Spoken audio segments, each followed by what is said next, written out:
Everyone, welcome back to my channel. आज मैं आपके साथ में शेयर करने वाली हूँ एक बहुत महत्वपूर्ण विषय के बारे में, और आज का विषय रहेगा विदेश यात्रा।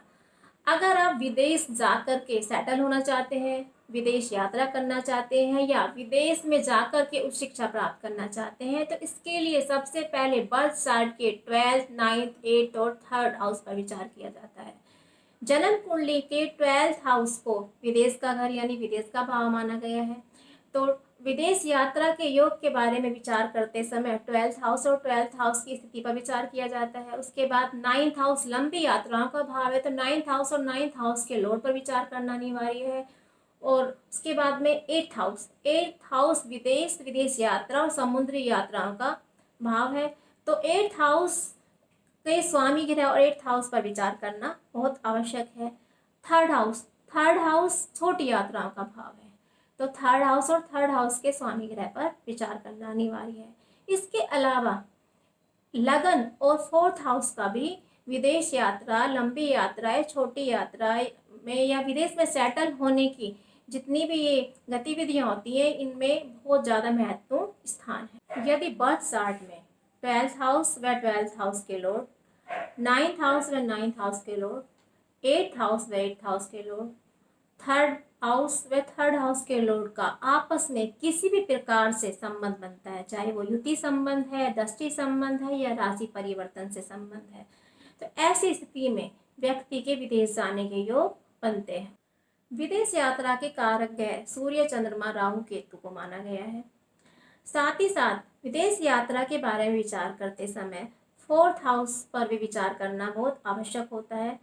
अगर 4th हाउस में कोई पाप ग्रह है, या 4th हाउस पाप ग्रह के प्रभाव में है, या 4th हाउस का जो स्वामी है वो 6, 8, 12 यानी त्रिक भाव में जाकर के बैठा है, या 4th का जो स्वामी है वो अष्टम में है, या अष्टम का स्वामी 4th में है, तो ऐसी स्थिति में व्यक्ति को अपनी जन्मभूमि का सुख नहीं होता है, क्योंकि 4th हाउस जन्म स्थान का कारक माना जाता है, जायदाद का कारक होता है, माता का कारक होता है, और साथ ही साथ इसको सुख भाव भी कहते हैं।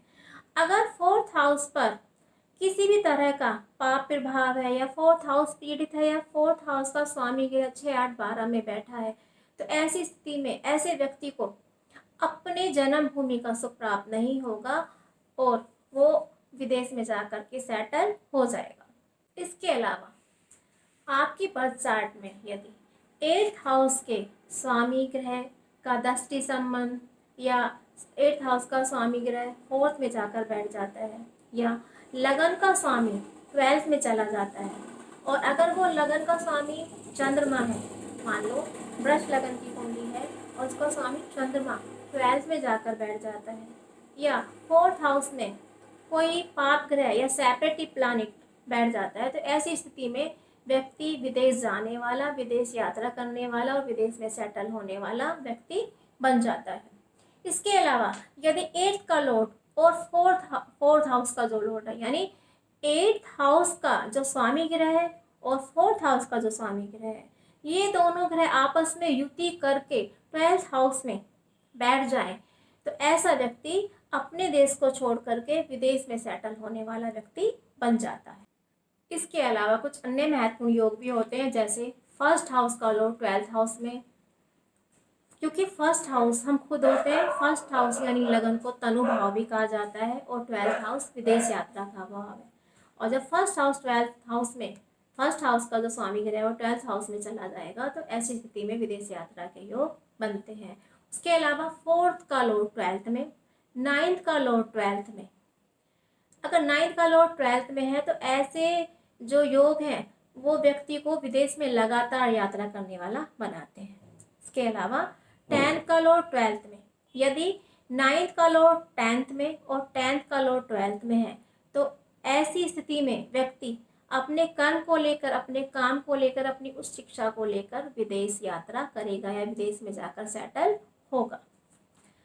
12th हाउस का लॉर्ड 12th में, यदि 12th हाउस का लॉर्ड 12th में ही बैठा, यानी 12th हाउस का जो स्वामी ग्रह है वो अपने ही घर में बैठ करके 9th हाउस, 8th हाउस या 3rd हाउस के साथ में दृष्टि संबंध बनाता है, तो ऐसी स्थिति में भी व्यक्ति विदेश जाने वाला, विदेश में यात्रा करने वाला या विदेश में सेटल होने वाला व्यक्ति बनता है।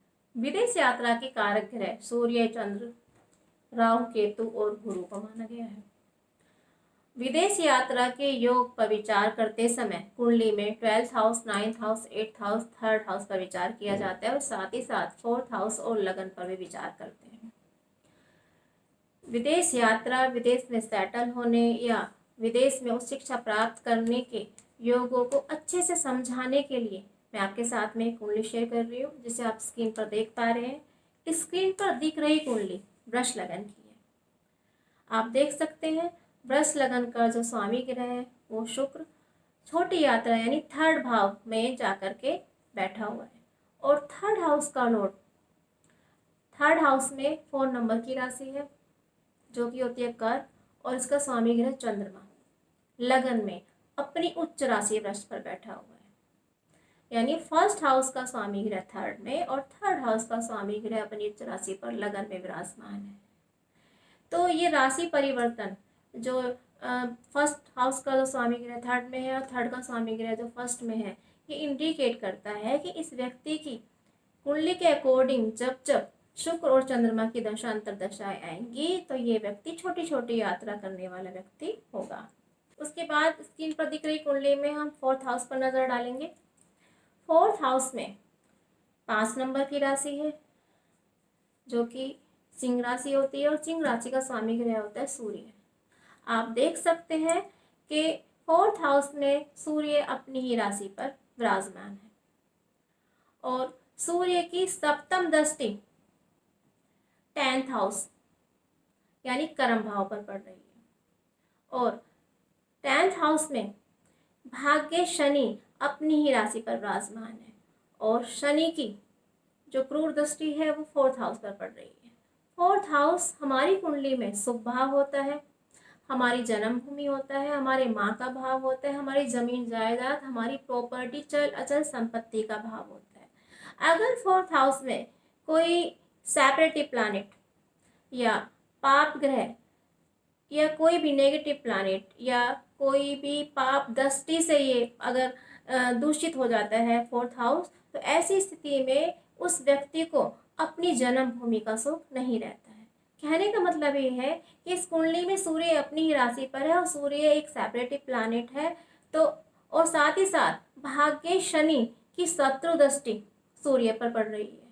तो ये व्यक्ति सूर्य और शनि की दशा अंतरदशाओं में अपनी जन्मभूमि को छोड़ करके उस शिक्षा प्राप्ति के लिए या अपने काम के लिए अपने देश से दूर जा कर के सेटल होगा।